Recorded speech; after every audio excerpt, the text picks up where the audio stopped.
Hello good morning everyone.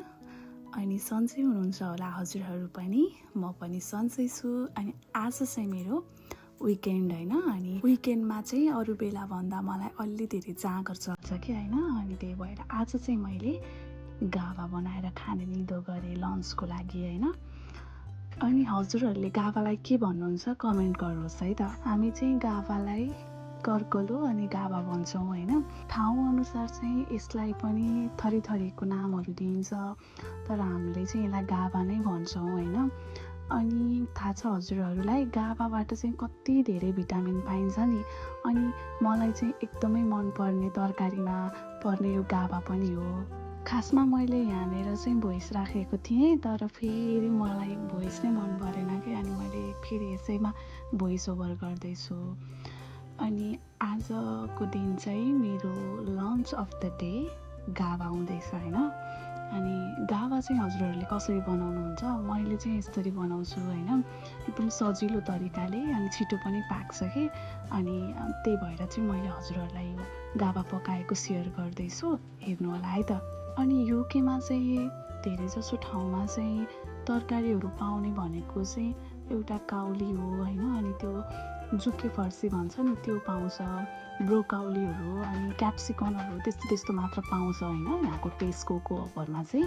तर यस्तो हामीले नेपालीहरूले खाने तरकारीहरू चाहिँ नेपाली पसलमा मात्रै पाउँछ कि। अनि मैले चाहिँ नेपाली पसलमै गएर लिएको हो। युके आइसकेपछि चाहिँ मैले यो गाभा चाहिँ 2-3 चोटि खाइसकेँ, किनकि मलाई एकदम धेरै मनपर्छ। अनि यसबाट भिटामिन पनि पाइन्छ भनेर चाहिँ अनि मैले प्रायः जसो नेपालमा हुँदा पनि गाभा खाइरहेको थियौँ कि हामीले। अनि यहाँ आएपछि पनि मैले ठ्याक्क नेपाली पसल जाँदा गाभा नै देख्थेँ कि, अनि त्यही भएर मैले गाभा नै ल्याउँथेँ, पकाउनु पनि सजिलो हुने अनि खाना पनि मिठो हुने। अनि मैले चाहिँ कुकर बसालेँ है, अनि कुकरमा पानी हालेँ, त्यस पछाडि मैले नुन हाल्दैछु। अनि नुन हालिसकेपछि मैले त्यसमा थोरै तेल पनि हालेँ होइन। अनि तेल हालिसकेपछि मसलाहरू हालेँ होइन, हामीले के युज गर्छौँ त्यही नै हाल्ने हो होइन। अनि त्यस पछाडि थोरै लसुन अदुवाको पेस्ट पनि हाल्छु मैले यसमा होइन। अनि त्यस पछाडि गाभा हालेर अनि सिटी लगाइदिने हो क्या। अनि टमाटरहरू पनि हाल्दा हुन्छ, तर मैले चाहिँ हाल्दिनँ, किनभने गाभा चाहिँ अलिकति गाभालाई त राम्रो हो होइन टमाटर हाल्दा, किनभने कुक आउँदैन भन्छन् नि त होइन। तर मैले चाहिँ हाल्दिनँ, किनभने यो कुनै गाभाहरू चाहिँ नपाक्ने पनि हुन्छ। अनि यो टमाटरहरू अमिलो सुरुमै हाल्यो भने चाहिँ पाक्दैन पनि भन्छन्। त्यही भएर चाहिँ मैले योचोटि चाहिँ मैले टमाटर अनि अमिलो चाहिँ केही पनि हालेको छैन कि। लास्ट टाइम मैले ल्याएको गाभा फेरि धेरै दिन फ्रिजमा राखेर होला पाक्दै नपाकेर कतिचोटि सिटी लगाएँ है, पाक्दै पाकेन। अझ मैले त्यसमा चना पनि मिसाएर बनाएको थिएँ, पाक्दै नपाकेर सिटी दुई चोटि निकाल्दा पनि राम्रो भएन। अनि यो चोटिको चाहिँ मैले गाभा ल्याएर बाहिरै राखेको थिएँ होइन, एक दिन अगाडि ल्याएर बाहिरै राखेको थिएँ। अनि तर कस्तो मजाले पाक्यो, धेरै बेर सिटी लगाउनु पनि परेन, मैले 5-6 चोटि मात्रै सिटी लगाएको हो है। गाइजहरू यो चाहिँ मम्मीले मलाई नेपालबाट घिउ पठाइदिनु भएको थियो। अनि आज यस्तो घाम लागिरहेको नि त, अनि मैले चाहिँ यो घाममा सुकाएको पग्लिराखेँ हो। अब म यसलाई बट्टामा खनाउँछु है त। नेपालबाट आएको घिउ भनेपछि चाहिँ छुट्टै हुने क्या है, कति हुन्छ है यो बट्टा भरिन्छु होला। तर आमाले पठाएको घिउ भनेपछि मलाई त कस्तो के खोलेर खान पनि माया लागेर राखिरहेको थिएँ। खास 2टा बोतल पठाइदिनु भएको थियो, अनि एउटा चाहिँ सकियो। अनि यो चाहिँ मैले यत्तिकै राखिरहेको थिएँ कि मलाई त कस्तो माया लाग्यो होइन, खोलेर खाएँ नि सकिहाल्छ भनेर। अनि अब दाल झाल्नलाई मिठो हुन्छ नि त, अनि त्यही भएर चाहिँ आज मैले घरमै बसेको दिन अनि घाम लागिरहेको थियो, अनि बाहिरै घाममा राखिदिएको पग्लेछ। यति भयो है। आज चाहिँ मैले गाभा बनाएको, अब यही घिउ हालेर जान्छु, यति छ। अनि मिठो हुन्छ। त्यस पछाडि मेरो गाभा चाहिँ रेडी भयो है त। अनि मैले यसलाई मजाले म्यास गरेँ। अनि त्यस पछाडि धेरै थिएन नि त, हेर्दाखेरि त कति धेरै थियो होइन बनाउने बेलामा, तर अलिकति भन्दा भएन, हुन त कति चाहियो एकजनालाई होइन।